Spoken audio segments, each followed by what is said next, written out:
Bon, toi, Coco, Je tu es en Allemagne avec moi depuis et avant moi, peut-être ou Mhm. après moi. Tu as vécu seul en Allemagne avant qu'on se rencontre et je voudrais savoir quelle est cette idée que tu as découverte en Allemagne, de l'Allemagne, que tu n'avais pas quand tu étais au Cameroun.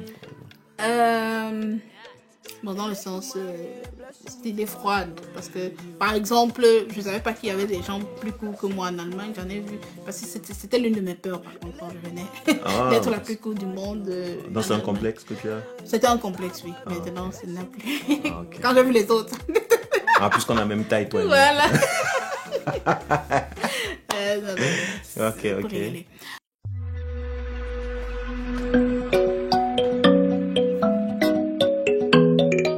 Nous sommes pour les nouveaux dans cette chaîne, Coco et Quoi aller encore? nous sommes un couple, nous vivons en Allemagne, on parle bien sûr de la vie de couple, la vie ensemble. Alors, si ce genre de thème t'intéresse, n'oublie pas de t'abonner et de partager. Ok, donc en Allemagne, déjà, je suis venue en tant qu'étudiante. Et pendant de longues années, j'avais mon concept de université qui, au Cameroun, Ngwaekele, déjà que j'ai fait aussi Ngwaekele, qui est comme Ngwaekele, du genre tu finis, tu as ton bac, tu as ta licence et puis tout ce qu'on connaît. Mais l'un des premiers pièges, je vais appeler ça comme ça, c'est que malgré toutes mes études, l'apprentissage de la langue, la première année, j'ai rien compris. J'ai vraiment rien compris. La première année, j'étais comme... Voilà, il manquait 3 classes déjà. Donc, ce qui fait que le départ était un peu... Où suis-je en fait? Tu vois un peu, c'est ça. C'était ça.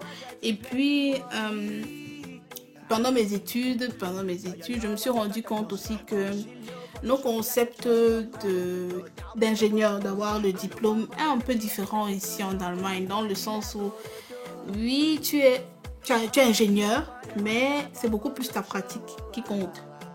Parce qu'en Allemagne, il faut savoir, quand ils finissent ici le bac, ils partent d'abord faire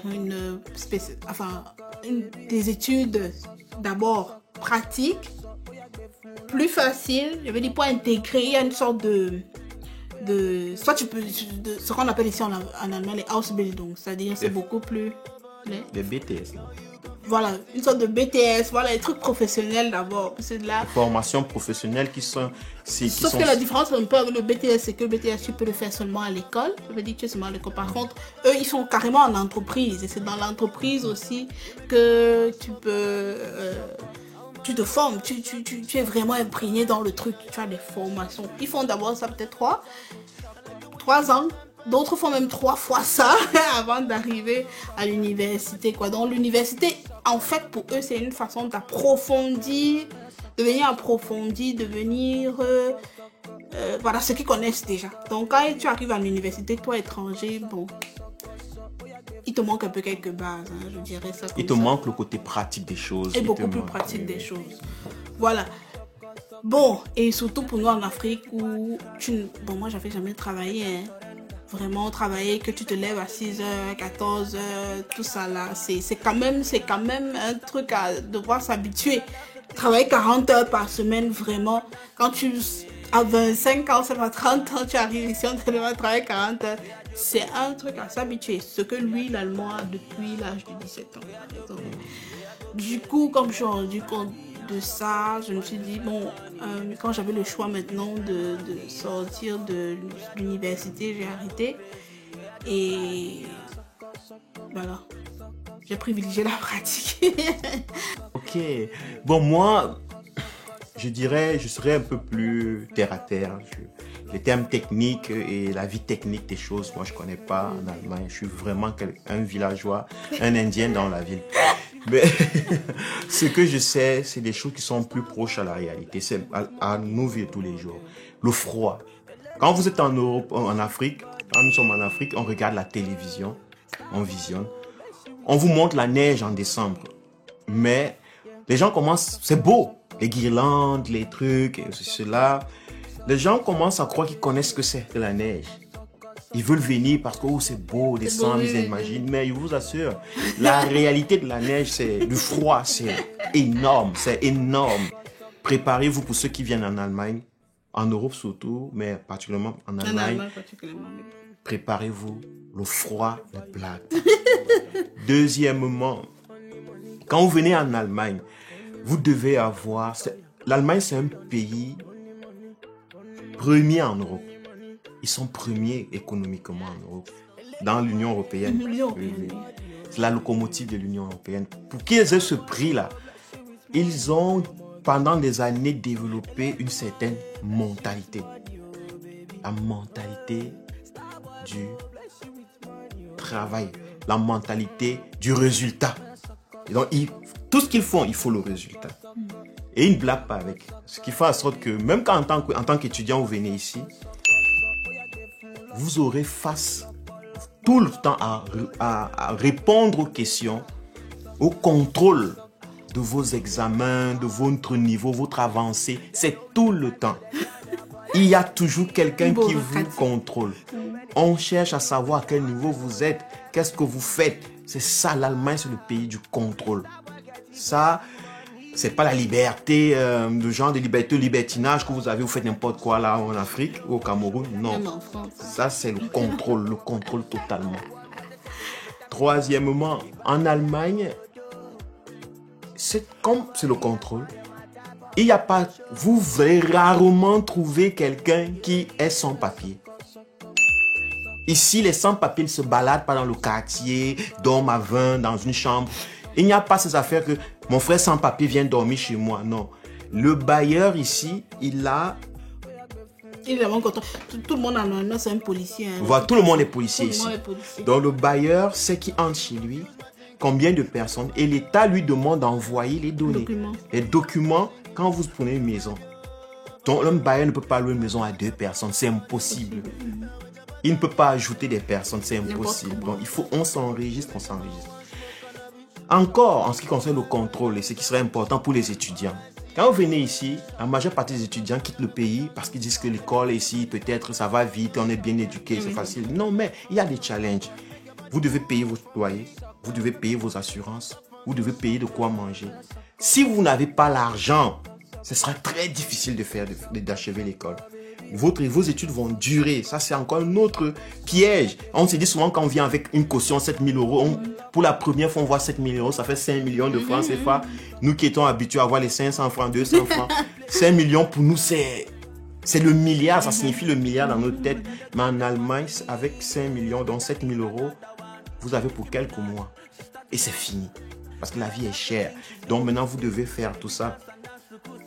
Le problème, donc, la vie est chère, mais il y a certaines choses qui sont faciles. Vous avez l'alcool à votre disposition. L'Allemagne, c'est la bière. Moins cher que l'eau. Vous pouvez acheter des casiers de bière. Pour celui qui veut étudier, qui veut réaliser son projet, étudier. Celui qui sait qu'il est venu ici pour étudier, je vous assure, je vous parle en connaissance de cause. Venez vraiment étudier.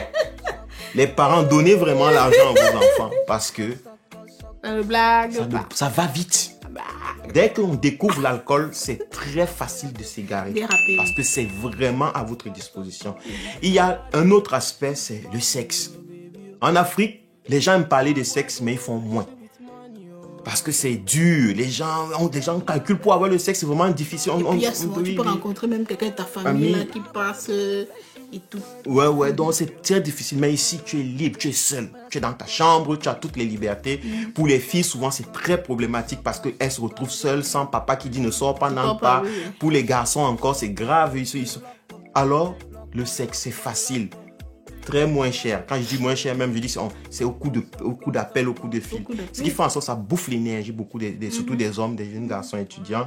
Ça bouffe leur énergie parce qu'ils passent le temps à le faire, ce qu'ils ne faisaient pas au Cameroun tout le temps.